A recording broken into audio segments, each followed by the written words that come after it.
महालक्ष्मीची कृपा प्राप्त व्हावी यासाठी श्रीयंत्राची पूजा सर्वात जास्त लाभकारी ठरते. श्रीयंत्राची पूजा केल्याने लक्ष्मी मातेचा विशेष आशीर्वाद प्राप्त होतो. यामुळे लोक आपल्या घरात श्रीयंत्राची स्थापना करतात आणि पूजा करतात. श्रीयंत्राची पूजा विधीपूर्वक केल्यास सुख, संपत्ती, सौभाग्य आणि समृद्धी सदैव राहते. श्रीयंत्राला माता लक्ष्मी आणि धनाची देवता मानले जाते. श्रीयंत्र हे देवी लक्ष्मीला प्रसन्न करण्याचा उत्तम उपाय आहे. असं मानलं जातं की श्रीयंत्राची मनोभावे पूजा केल्याने देवी लक्ष्मीची विशेष कृपा प्राप्त होते. श्रीयंत्र हा देवी लक्ष्मीचा अंश आहे. त्यात महालक्ष्मी वास करते. श्रीयंत्र ज्या ठिकाणी ठेवले जाते तेथले वातावरण पवित्र आणि शुद्ध होते, असाही समज आहे. यामुळे देवी लक्ष्मीच्या आगमनात कोणताही अडथळा येत नाही. त्यामुळे घरामध्ये श्रीयंत्राची स्थापना करणे फायदेशीर मानले जाते. तर या श्रीयंत्राची स्थापना कशी करायची, त्याची योग्य पद्धत काय आहे, तर हेच आज आपण या व्हिडिओत बघणार आहोत. तर व्हिडिओ शेवटपर्यंत नक्की बघा.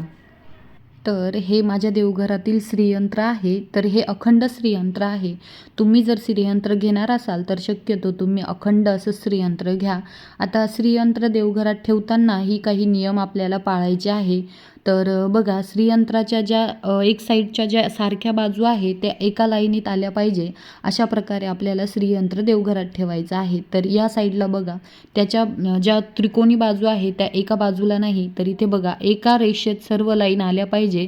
तर असंच श्रीयंत्र आपल्याला ठेवायचं आहे. तर श्रीयंत्र ठेवताना आपल्याला ह्या नियमाचं पालन करायचं आहे. तर आता या श्रीयंत्राचा अभिषेक आणि स्थापना कशी करायची हेच आपण ह्या व्हिडिओत बघणार आहे. तर श्रीयंत्र जेव्हा तुम्ही नवीन खरेदी करून आणाल तेव्हा ते स्वच्छ करून घ्या, म्हणजे त्याला स्वच्छ धुवून असं घ्या आणि त्याच्यानंतर आपल्याला श्रीयंत्राचा अभिषेक करायचा आहे. तर एका तामणामध्ये आपल्याला श्रीयंत्र ठेवून घ्यायचं आहे आणि श्रीयंत्राचा आपल्याला अभिषेक करायचा आहे. तर अभिषेक करताना सर्वात आधी आपल्याला पाण्याने अभिषेक करायचा आहे. तर श्रीयंत्रावर 5 पळी शुद्ध पाणी आपल्याला घालायचं आहे. आणि अभिषेक करताना आपल्याला एक मंत्र म्हणायचा आहे, महालक्ष्मी मंत्र म्हणायचा आहे.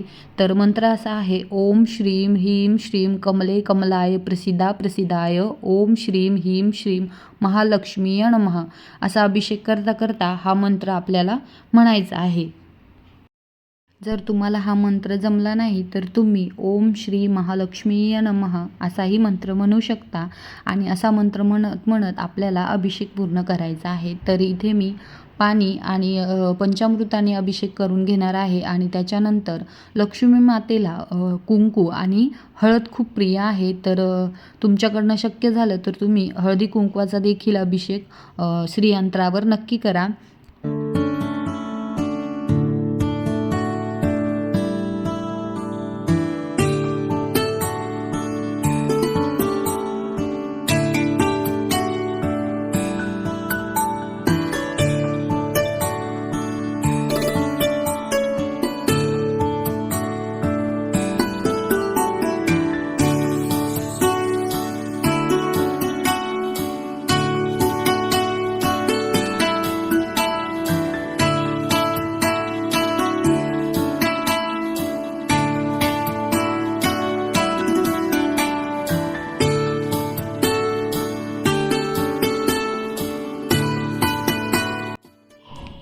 त्याच्यानंतर आपल्याला श्रीयंत्र स्वच्छ पुसून घ्यायचं आहे आणि ताम्हणात तांदळाने आपल्याला अष्टदल कमल काढून घ्यायचं आहे. आणि अष्टदल कमल काढल्याच्या नंतर आपल्याला श्रीयंत्राची स्थापना त्याच्यावर करायची आहे. आणि तुमच्याकडे जर काही फुलं असतील तर तुम्ही फुलांनी देखील त्याला सजवू शकता.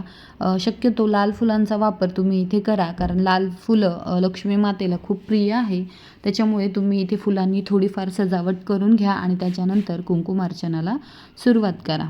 तर आता कुंकुमार्चन करताना आपल्याला करंगळी शेजारील बोट आणि अंगठ्यामध्ये कुंकू धरून आपल्याला श्रीयंत्रावर कुंकुमार्चन करायचं आहे. तर कुंकुमार्चन करताना आपल्याला देवीची अष्टोत्तर नामावली म्हणतच श्रीयंत्रावर कुंकुमार्चन करायचं आहे.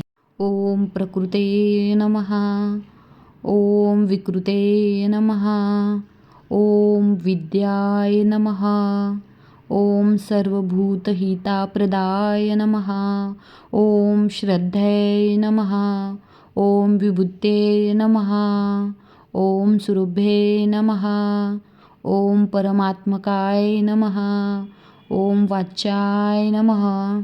असे देवीचे 108 नाव घेत घेत आपल्याला 108 वेळेस श्रीयंत्रावर कुंकू अर्पण करायचं आहे.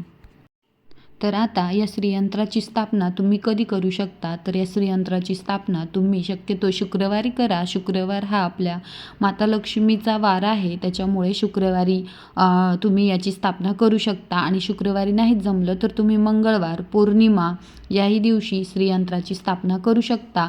आणि कुंकुमार्चनसुद्धा तुम्ही मंगळवारी, शुक्रवारी, पौर्णिमेला श्रीयंत्रावर कुंकुमार्चन करू शकता. तसेच गुरुपुष्पामृत योग असेल, नवरात्र असेल, दिवाळी असेल तर त्याही दिवशी तुम्ही श्रीयंत्रावर कुंकुमार्चन करू शकता. श्रीयंत्रावर कुंकुमार्चन पूर्ण झाल्यावर आपल्याला श्रीयंत्राला धूप दाखवायचा आहे, दीप दाखवायचा आहे आणि तुम्हाला श्रीयंत्राला गोडधोडाचा नैवेद्यही दाखवायचा आहे. तर अशा प्रकारे एकदम सोप्या पद्धतीत तुम्हीसुद्धा तुमच्या देवघरात श्रीयंत्राची स्थापना करू शकता. तर कसा वाटला तुम्हाला आजचा हा व्हिडिओ आवडला असेल तर मला कमेंट करून नक्की सांगा. भेटूया पुढच्या एका नवीन व्हिडिओमध्ये. तोपर्यंत श्री स्वामी समर्थ.